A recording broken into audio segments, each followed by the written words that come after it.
Dave Gibbons has been one of my favorite artists since I first discovered his work on none other than Green Lantern back in the 80s. And then, of course, from there, he went on and really blew up with Watchmen with Alan Moore. But I've always enjoyed Dave's work. He's an artist from over the pond, as they say, the UK. And this book came out a few years ago called How Comics Work by Dave Gibbons and Tim Pilcher. It's not exactly a how to draw book. It just takes you into the process that goes into comic books. And I thought I'd share it on this new book look, How Comics Work. This is a great shot from a Superman annual Dave did that starred Superman, of course, Batman, and Wonder Woman, and the villain Mongol.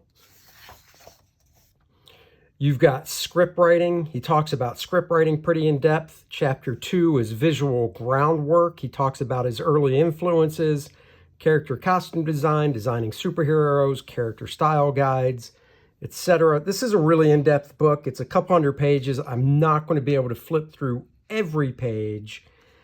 And, you know, I got to leave something for you guys so you go out and buy it. But he goes into sequential storytelling, lettering, coloring, design, and then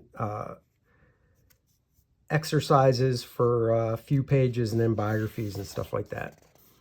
The Dave Gibbons way. So it's kind of like a little interview with Dave. The thing I like about Dave is he has very unique style.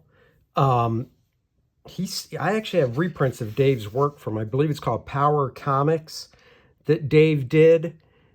Real early work in the 70s, along with Brian Boland, about an African superhero, maybe South African. It's great work. You can see the beginnings of Dave Gibbons stuff. Here you go. This is a shot from Batman Predator, which Dave wrote. So he's talking about his way of writing and how he breaks things down. Then he goes into the world building aspects, designing characters and such. I believe this is all stuff. Yeah, Dave wrote this script for Alien Salvation by Mike Mignola and Kevin Nolan. Once again, this is another book, kind of like the Brian Hitch book. If you're a fan of Dave's artwork alone, this has a lot of gorgeous Dave Stevens artwork. He's talking about writing for yourself compared to writing for somebody else. And then here, writing for other artists. He wrote this stuff that Ryan Sook did for Commandi, and the newspaper strip type stuff that DC did.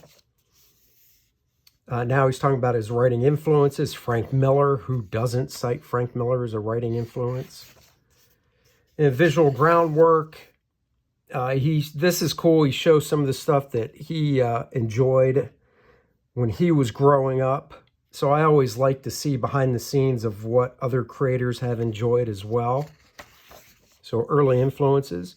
Here he's talking about character design and costume design. So that's pretty cool, seeing some of his character sheets here. This is cool because it just shows different body types without any detail.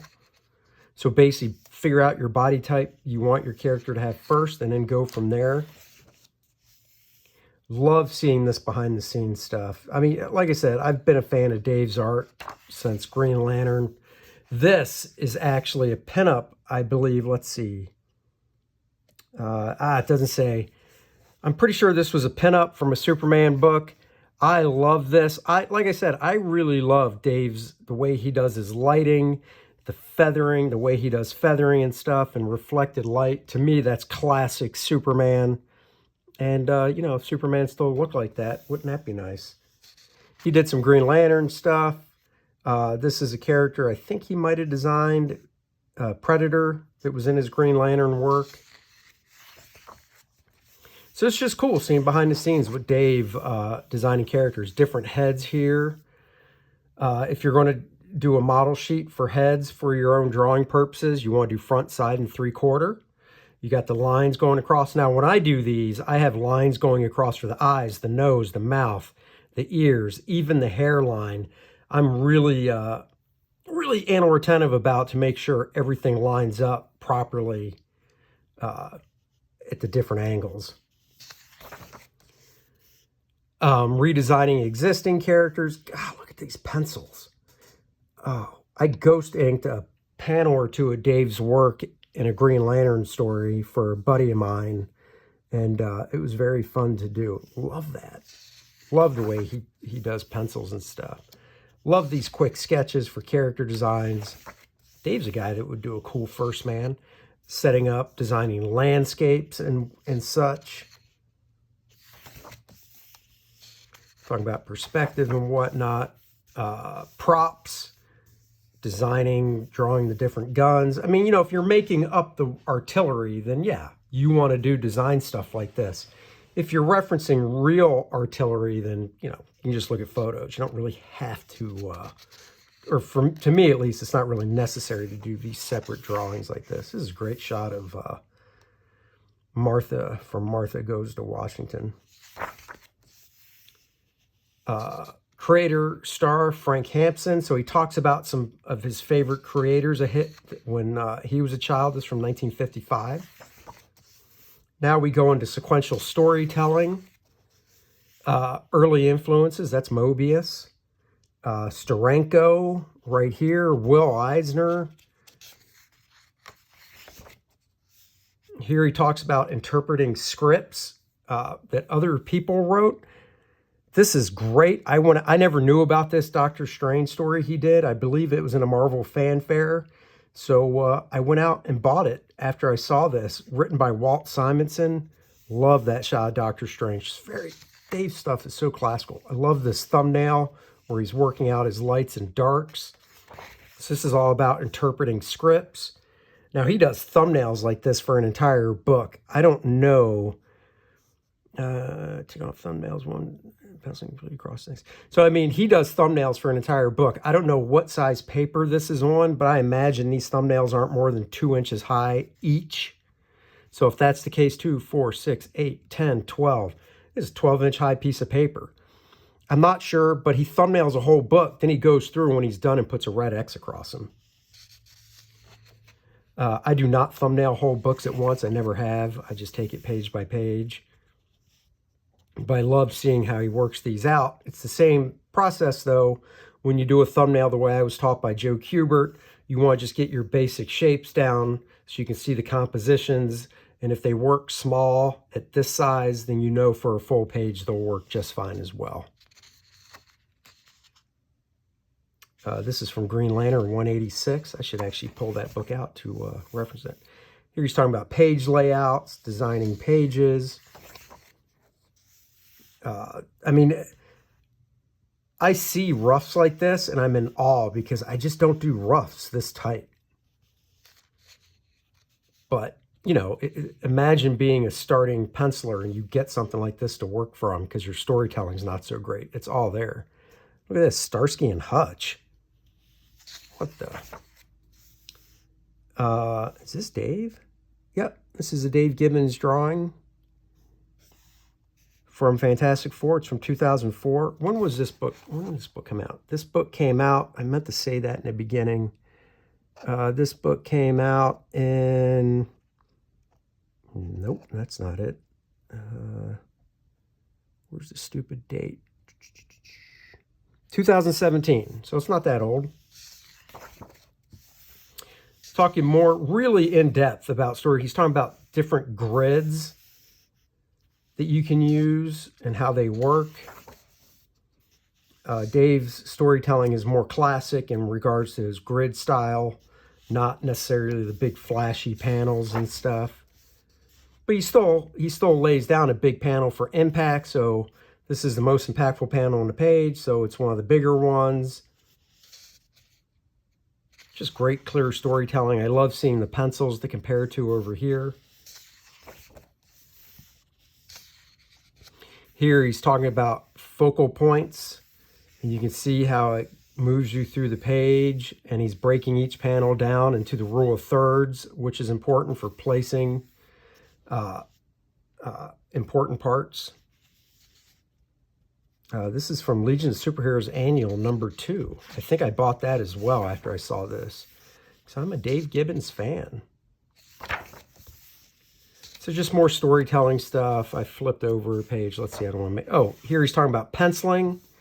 So this is great. What is this from? Oh, this is from the Legion of Superheroes Annual #2. I'm pretty sure I did buy this. I love this group shot here. Great Superman face. I mean, Dave's construction, figure construction is just on point. Very solid. So you get to see his penciling technique. Now, these aren't full pencils. These are more of breakdowns, and then he'd have to go in and finish off with the shading and stuff and rendering for full pencils.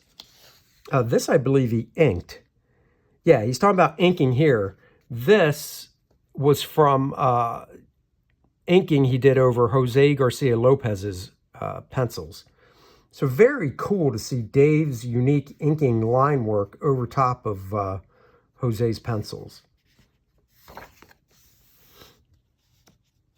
Oh, this is cool. Is this Nick Cardy pencils? Nice. So Nick Cardy did the pencils, and then you can see Dave's nice inks over here. Very cool combination. He talks about digital inking. I think that's what he does these days, is digital inking. So he talks about the process and what programs he uses. Now he goes into coloring. And he goes a little bit into color theory. Another artistic hero, Wally Wood. Everybody that draws comics should have Wally Wood's 22 panels that always work. I have this at the top of my desk. I'm just looking. Yep, it's right at the top of my desk. And, you know, if you're stuck for something, trying to figure out a cool way to lay out a panel, check one of these out. Any of these will work, and they're cool. This is one of the great stories from Mad Magazine. Super duper, man. Wally Wood, such a great talent. Lost too soon. He goes into lettering. I want to say he talks about hand lettering as well. He talks about his early influences of letterers. Page markup and dead space. So he's going all in. I mean, this is pretty in-depth to talk about lettering. Balloon positioning and flow. Yes, you want to have, as the penciler, you want to create a page flow, but as the letterer, you want to create a page flow, and hopefully the penciler knows what they're doing, so it's intuitive when you get the page as the letterer to know what to do. This is just great because it's a nice pencil page from Dave Gibbons, so you can see his pencils. I just love it. I love the way that cape drapes off of Batman.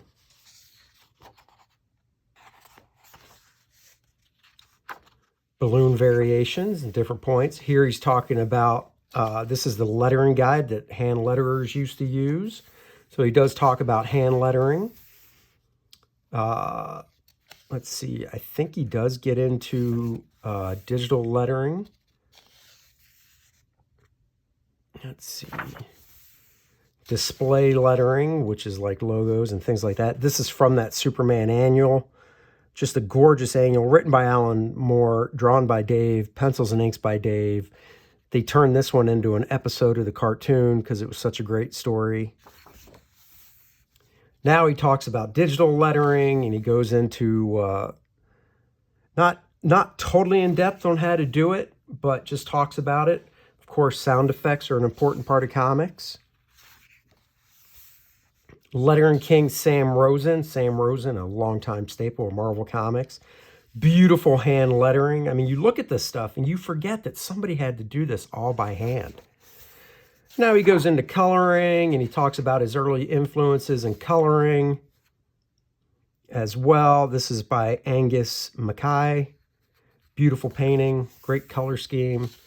He talks about drawing for color. Vader's Quest #2 from Dark Horse in 1999. Dave did some art for that. He's talking about Watchmen. Watchmen is just all around great writing, great artwork by Dave, and fantastic coloring. Color roughs. So painters will usually do a color rough. It's really small. It could be even this size, just like a thumbnail, to work out the strong colors to make sure it works. Talks about fully painted artwork. This is the blue line style I was talking about, where the black line is on acetate, and then below it, everything is in blue. So you can do full painting. You put the black acetate over top, and this is what you'll see. He does go into digital coloring, talk about flatting first before doing full renders. He talks a little bit about how to digital color. This is a, I want to make sure I get this right. Oh, this was a private commission. What do you color it with? Let's see. This is raw or less effect. This looks like it was done with watercolor and maybe marker. I used to do stuff like this, but I'm so used to using whiteout on my original art now because everything is digitally colored that you can't really paint over whiteout as easy. He's talking about some special effects in coloring, painter focus on Frank Bellamy. And then he goes into some design. Talks about, once again, every chapter starts with early influence, and he talks about designing. Oh, love this cover as a kid. I just love this Green Lantern stuff by Dave. Dave inked a lot of it himself, but then Mark Farmer inked a few issues, which was just fantastic. I love seeing the process behind this cover. This was his original cover sketch, a tight close-up. And then he did this one, and they decided to go with the full figure stuff.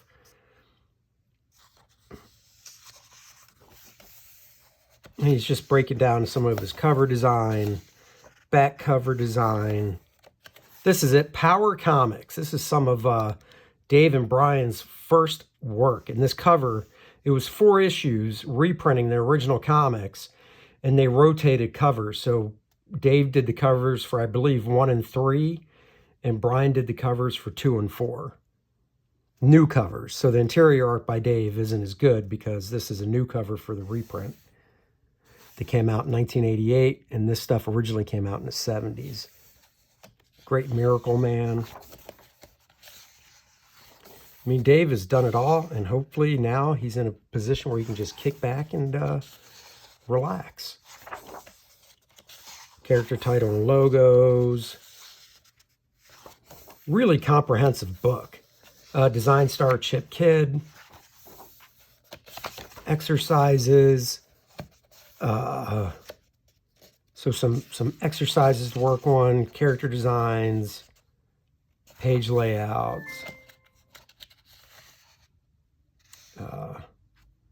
trace. See, I always tell people tracing is a great way to learn. Of course, figure drawing, color, sketching. And there you have it. He talks about people in the book, further reading and stuff as well. So there you have it. Very, very good book for the comic book enthusiast. If you want to get into comics and know how they work, soup to nuts, this is a great book to get. It's a great reference. I highly recommend it. Check it out. And I'll talk to you guys later. Thank you for joining me for this book look. Bye.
Back, First Man 2 now, live on Indiegogo.